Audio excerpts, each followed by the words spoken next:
صباح الجبنة الكريمي بالقشطة. هاتي قطعة جبنة قريش وزنها من 200 ل 250 جرام، حطي عليها معلقتين كبار من القشطة، قطعة جبنة مثلثات، معلقتين كبار حليب باودر، ربع كوباية من الحليب السايل، معلقتين كبار من الزيت. وتقدري تنزلي بالزيت على طول لو انت هتشتغلي بالهاند بلندر، لو هتشتغلي بالخلاط انزلي بيه تدريجي والخلاط شغال على الخليط.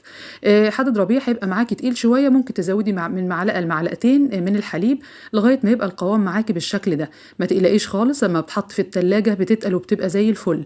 تقدري بقى تضيفي لها النكهه اللي انت عايزاها لو انت حابه. انا عملتها بالقشطه زي ما انت شايفه. ممكن تعمليها بالجبنه الشيدر، بالزيتون، بالبسطرمه، بالجبنه الرومي. ويا سلام عليها بقى كده مع قطعه توست وعليها شويه زعتر، بجد طعمها روعه جدا. يا رب تعجبكم، بالف هنا وشفا مقدما. لو عجبكم الفيديو اشتركوا في قناتي على اليوتيوب مطبخ اماني شتا، ولايك وشير. دمتم في امان الله، مع السلامه.